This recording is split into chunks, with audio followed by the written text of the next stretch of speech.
prohibition, coercion, murder, rape, exploitation, disharmony, and any other form of harm or loss upon another human being as aberrant, and looked upon as a symptom of dysfunction that will need to be sought out and resolved with compassion, understanding, and peace.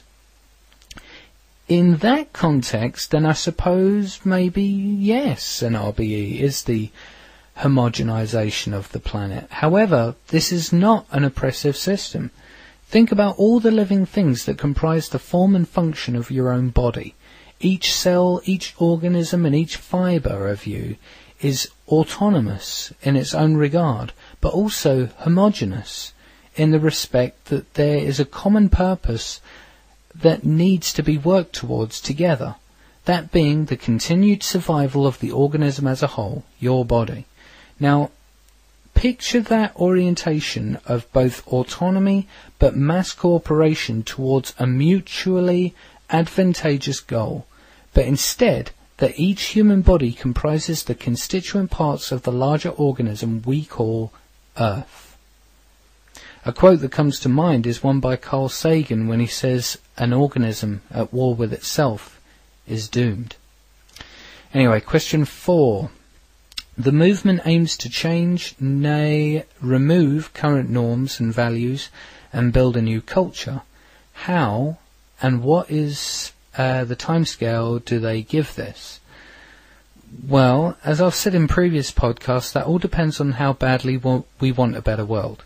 The Zeitgeist movement doesn't want the suffering of humankind to be the thing that wakes humanity up to the reality that we simply have to make this world a better place or we all die.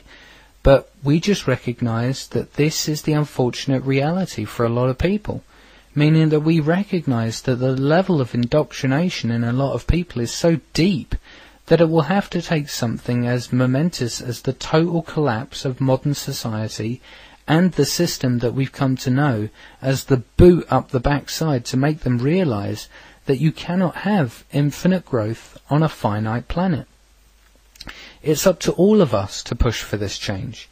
The more we research this and educate ourselves, and in doing so spread this knowledge to our fellow human beings and advocate this change, the faster it will happen. So I'm sorry, but I cannot sit here as a single humble human being and speak for the rest of humanity and make a statement concerning how long it takes to wake them all up.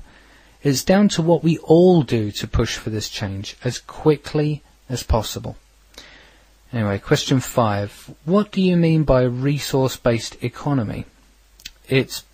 Our economic system has resources that are allocated mainly through the concept of private property. Okay, what we mean by resource-based economy is purely that the economic model is based upon the access to the resources we need to survive, with no middleman of money or any other mechanism of debt or servitude complicating or diluting the process. It may appear to some that we already live in a system that is based upon resources, but that's true only in the sense that we have to acquire them by means of servitude or begging and using the middleman of money. So that is why our current system is known as the monetary-based economy, because it is an economic model based upon the acquisition of wealth, sometimes in and of itself, but also to gain the resources we need to survive. And as such, that is why the use of money is obsolete, because we have the technological and resource capability to feed, clothe, educate and provide for every human being on the planet. However, because the middleman of money stands in our way every step of the way, we cannot delude ourselves into thinking that resources are the basis of anything. It's not about how many resources you have, it's about how much money you have, thus how many resources you can demand as a result. As for the notion of private property, I think Peter Joseph summed it up best when he referred to it as nothing more than controlled restriction, because that is in fact the case. Private property is the value that is utilized to keep said resources once acquired through the use of money. However, this is not the means by which they are allocated. Like I said, money is the method of allocation. And since not everyone on the planet can afford the means to survive, you can clearly see one of its many inherent flaws. When you have a system of private property, you breed the value of hoarding and unnecessary purchase of goods that do not serve towards a person's survival. Also from this, you breed a value of hostile protection and distrust, because everyone becomes convinced that if they don't do whatever is within their power to protect what they have, then those who are without, or at least in possession of less, will take from you. This is why we propose that instead of the value of private property, we have the value of access abundance. For one thing, it's far more efficient upon resources. Okay, you begin to trust other people more, and also everyone will be able to utilize those resources. How much more efficient and optimal is it to have industry and commerce to instead shift towards open access in a similar fashion to how a library or rental system works? Because if you think about it, it's not the good itself that you actually need. It's the utility that good performs. We may think that we need the good in the good itself in our current system, because of course we've been raised with the value of private property. That's not surprising, and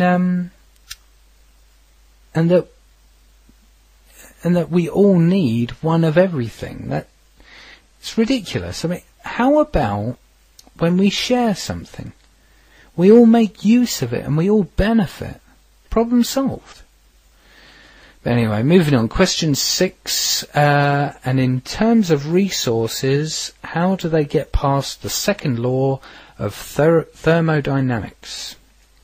I take it you're referring to the law of entropy here, and the fact that energy goes in one direction of state, that being from usable to unusable. Well, considering that we live in an emergent universe where everything is always changing, then I completely agree that things have to quote-unquote collapse in a certain sense in order for things to change. We can only hope that out of that quote-unquote collapse we can learn and bring about a better orientation for ourselves and for this planet, because this is the only one we get, folks. Granted, at some point we will be capable of leaving this planet, but for the time being we have to work with what we got. I've received questions similar to this in the past, something to the effect of, due to the law of entropy, everything is always in a state of collapse, so your RBE will collapse eventually. When people say that, I'm not sure if they completely understand the law of entropy itself. Are they looking at it in terms of everything in a continual process of transition and evolution? Or are they simply trying to tar us with the same brush as the monetary system and claiming that a collapse is inevitable for an RBE? When it comes to energy, on the other hand, then I'm not worried about that whatsoever. We have more than enough means to provide energy for the entire population and then some. Just research geothermal energy and you'll be blown away by the abundance of energy that can be generated. And that's just one of the mediums that we will use in an RBE. Anyway, question 7. How will the zeitgeist activists enforce this? I'm sorry, zeitgeist activists? I can kind of see where you're coming from with this, but as I've said in a previous podcast, once we have shifted to an RBE, the zeitgeist movement will no longer exist. Because there will be no need to shift society, because it has already shifted towards more, dare I say, humanitarian values.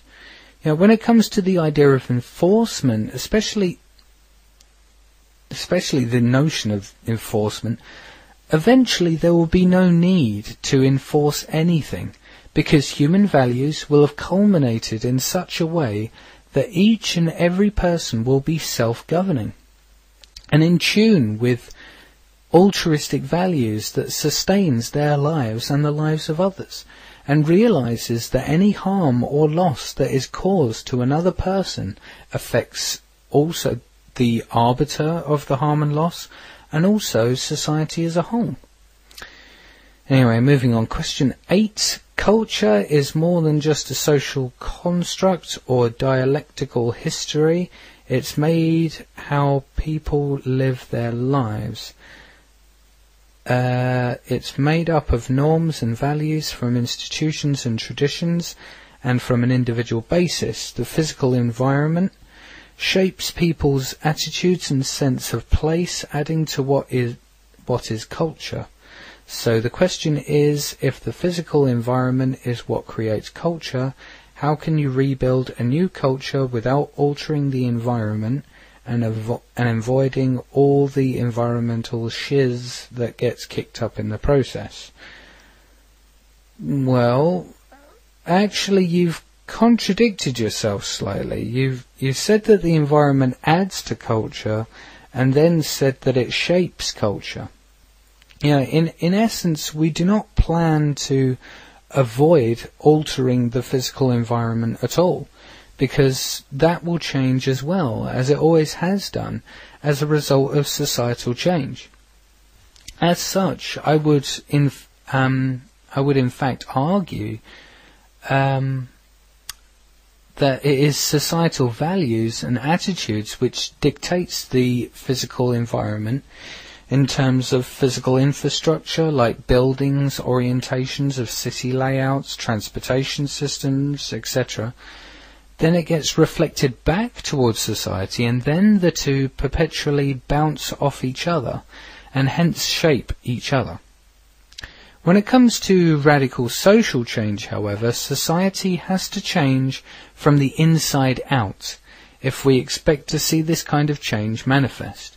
I mean, you cannot change anything until you first change yourself. Because the self is reflected, reinforced and manifested in everything else in our world. As Mohandas Gandhi said, we must be the change we want to see in the world. You have to understand that in the scope of human history, this is a pretty radical step that we're talking about here. Well, actually, I wouldn't really call it a step. I'd say it's more of a journey. I mean, the transition to an RBE will take time. Exactly how much time will depend on the population's will to have it. Because never before has a shift out of a global monetary system ever occurred. This is a first for humankind, and there's no blueprint or manual to keep us on the straight and narrow and stop anything from going wrong. In the consideration of physical infrastructure on one hand and human values on the other, it's difficult to fully understand which affects the other to a higher degree. I'm of the perspective that human values has the largest influence, because a building or a city structure is just that. Granted, they may have certain influences such as commuting habits or social gatherings and so forth. However, that is pretty much where the influence ends. But when we look at the other side of the coin and consider how human values influence our infrastructure, you discover a myriad of considerations and examples of how we as a species have shaped our environment to suit our needs and to facilitate our desires. When a building exists, its influence is set in stone. No pun intended. But when a human value exists, it is constantly changing, and thus that is why we see an ever-changing physical landscape. So to summarize, when we change human values, everything else follows. because the human value system is the one thing that is never set in stone and only requires transforming information to change. And that is one of